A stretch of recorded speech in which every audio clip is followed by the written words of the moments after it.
जय माँ काली मित्रों, आपका हमारे चैनल माँ काली माँ दुर्गा शक्ति संवाद में स्वागत है। मित्रों, अगर आप हमारे चैनल पर नए हैं तो हमारे चैनल को सब्सक्राइब कीजिए, लाइक कीजिए, शेयर कीजिए, साथ ही नोटिफिकेशन बेल को भी प्रेस कीजिए जिससे हमारी आने वाली वीडियोस का नोटिफिकेशन आपको तुरंत मिल जाए। मित्रों, आज का जो विषय है वो विषय ये है कि नवरात्र करने के क्या नियम होते हैं, किस प्रकार से नवरात्र के उपवास किए जाते हैं और हमें क्या खाना चाहिए। देखिए, नवरात्रि के नियम यानी नवरात्रि यानी नवरात्रि।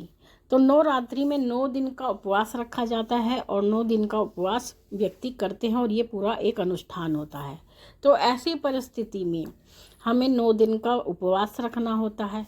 लेकिन जो व्यक्ति 9 दिन का उपवास नहीं रख सकते, उनको क्या करना चाहिए और उनको कितने दिन का उपवास रखना चाहिए। देखिए, 9 दिन का उपवास जो रख सकते हैं वो 9 दिन का उपवास रखें, और अगर जो 9 दिन का उपवास नहीं रख सकते वो अंतिम 2 दिनों का उपवास रखें। यानी अगर आपके यहाँ पर अष्टमी होती है तो आपको छठ और सप्तमी का उपवास रखना चाहिए, और अगर आपके यहाँ नवमी होती है तो आपको सप्तमी और अष्टमी का उपवास रखना चाहिए। और उपवास रखने के बाद कन्या पूजन करना चाहिए।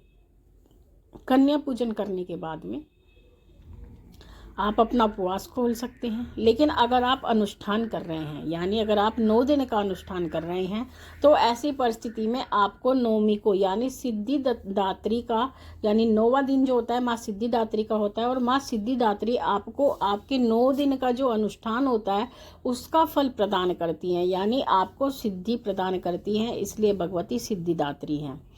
तो सिद्धिदात्री का आपको उस दिन भी उपवास रखना होता है और अपनी साधना पूर्ण करने के बाद ही आपको अपना व्रत का पारायण करना होता है। तो इस तरीके से आप अपना पारायण कर सकते हैं। अब ये बात आती है कि उपवास में हमें क्या क्या नियम करने हैं, यानी नवरात्र के 9 दिनों में हमें किन किन नियमों का पालन करना चाहिए। देखिए, जब हम उपवास रखते हैं, 9 दिन का अनुष्ठान करते हैं, तो हम एक साधक होते हैं, और उस समय पर उपवास रखते हुए अपनी साधना को करते हुए एक तो हमें कम बोलना चाहिए, और बिना वजह का कलेश हमें नहीं करना चाहिए, घर में लड़ाई झगड़ा नहीं करना चाहिए। और सबसे महत्वपूर्ण नियम, हमें ब्रह्मचर्य का पालन 9 दिन तक करना होता है।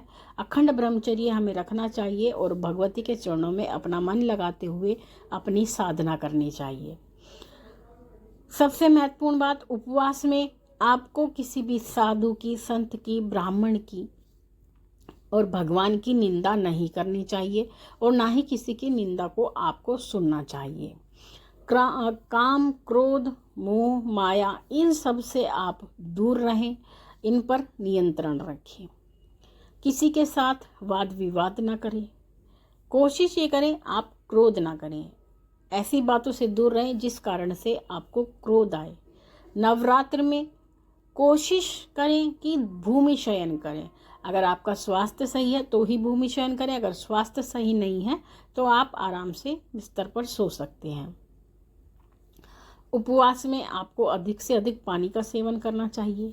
अब जहाँ तक भोजन की बात आती है, किस प्रकार का भोजन हमें करना चाहिए, तो हम हमेशा एक ही बात कहते हैं कि भोजन आपको फलाहार करना चाहिए, क्योंकि नवरात्र में जो होता है वो अन्न त्याग हमें करना चाहिए, अन्न का सेवन नहीं करना चाहिए। अगर हम एक अनुष्ठान कर रहे हैं, अगर हम साधना कर रहे हैं, तो एक साधक को फलाहार का सेवन करना चाहिए। और जो व्यक्ति बिना भोजन के नहीं रह सकते, कुछ ऐसे साधक भी होते हैं जो बिना भोजन के नहीं रह पाते हैं और लेकिन भगवती की वो सेवा करना चाहते हैं, तो उनके लिए हम यही कहते हैं कि आप अन्न का त्याग करें, केवल अन्न का त्याग करें। भोजन चाहे फलाहार और जो कुट्टू होता है, साबूदाना होता है, उनका सेवन आप दिन में कई बार कर सकते हैं, लेकिन अन्न का सेवन आप ना करें। और जो स्वस्थ हैं उनको फलाहार भी एक समय करना चाहिए। साथ ही आपको नॉनवेज, मदिरा, लहसुन, प्याज, नवरात्र में इन सब का त्याग करना चाहिए और इन चीज़ों से बचना चाहिए। नवरात्र के दिनों में आपको केश नहीं कटाने चाहिए, अर्थात बाल नहीं कटाने चाहिए, और अगर पुरुष साधना काल में है तो उन्हें अपनी शेविंग यानी दाढ़ी नहीं कटवानी चाहिए। इस बात का वो विशेष ध्यान रखें। नवरात्र में जो लेदर से बनी हुई चीज़ें होती हैं उनका प्रयोग ना करें। जो साधक हैं पुरुष वो भी लेदर से बनी हुई बेल्ट का प्रयोग ना करें, पर्स का प्रयोग ना करें। और जितना शुद्ध वो रह सकते हैं उतना शुद्ध स्वयं को रखें। और वस्त्र शुद्ध हो, मन शुद्ध हो, ये इसका एक वास्तविक नियम होता है। साथ ही नवरात्रि के दिनों में आप ये कोशिश करें कि किसी अन्य व्यक्ति के घर का अन्न ग्रहण ना करें। और जो साधक हैं, जो व्रत कर रहे हैं वो भी ना करें। और जो केवल साधना कर रहे हैं, व्रत नहीं कर रहे हैं, वो भी किसी अन्य घर का भोजन ना करें।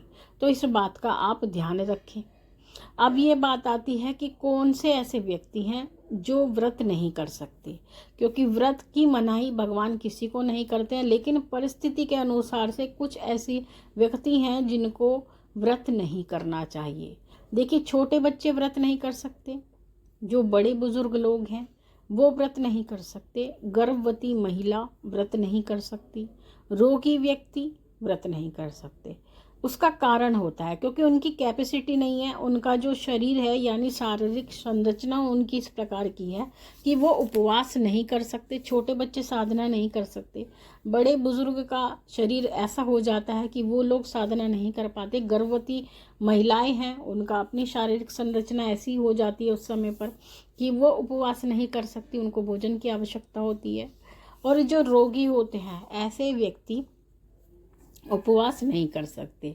और एक सबसे बड़ा डाउट हम क्लियर करना चाहते हैं, कुछ व्यक्ति सोचते हैं कि उपवास में हम दवाई नहीं खा सकते, लेकिन जो रोगी होता है, अगर कोई साधक है और वो रोगी भी है तो वो औषधि का सेवन कर सकता है। ये शास्त्रोक्त विधान है, शास्त्र में ये छूट दी गई है कि रोगी व्यक्ति उपवास में औषधि का सेवन कर सकता है। तो आप औषधि खा सकते हैं अगर आपको किसी प्रकार की परेशानी है, बीमारी है, या आप रोग से ग्रसित हैं, तो आप व्रत और उपवास में औषधि का सेवन कर सकते हैं, क्योंकि ईश्वर आपको उतना ही कहते हैं जितना आप कर सको। अगर आपकी कैपेसिटी नहीं है तो आप कैपेसिटी से आगे जाकर उनके लिए सेवा ना करें। वो केवल आपके भाव पर चलते हैं और भाव पर ही भगवान आपको आपकी भक्ति का फल देते हैं। तो अपने भाव अच्छे रखिए, अपना मन शुद्ध रखिए, अपना शरीर पवित्र रखिए और अपनी वाणी को शुद्ध रखिए। ईर्ष्या मत कीजिए, किसी से गलत वचन मत कीजिए। और व्रत में और उपवास में, साधना काल में सबसे जो महत्वपूर्ण होता है वो होता है वाणी पर नियंत्रण करना। आपको किसी को अपशब्द नहीं बोलने होते हैं, किसी को बुरे वचन नहीं बोलने होते हैं और ना ही किसी को श्राप देना होता है, क्योंकि साधना काल में एक साधक की जो वाणी होती है वो सिद्ध हो जाती है। तो ऐसी परिस्थिति में आपको कोई भी ऐसे शब्द नहीं बोलने हैं जो दूसरे के लिए कष्टदायी हो, या अपने घर परिवार के लिए भी कोई भी ऐसा वचन नहीं करना है जो उनके आपके परिवार के लिए कष्टदायी हो। तो इन बातों को ध्यान में करते हुए, इन नियमों का पालन करते हुए आपको अपने नवरात्र के उपवास करने हैं और भगवती की सेवा करनी है। तो मित्रों, ये थी जानकारी आप सभी के लिए। माँ भगवती से यही प्रार्थना करते हैं कि वो आपके भंडारे भरती रहे, आपकी सभी मनोकामनाओं को पूर्ण करती रहे, आप पे अपना पूर्ण आशीर्वाद बना के रखे।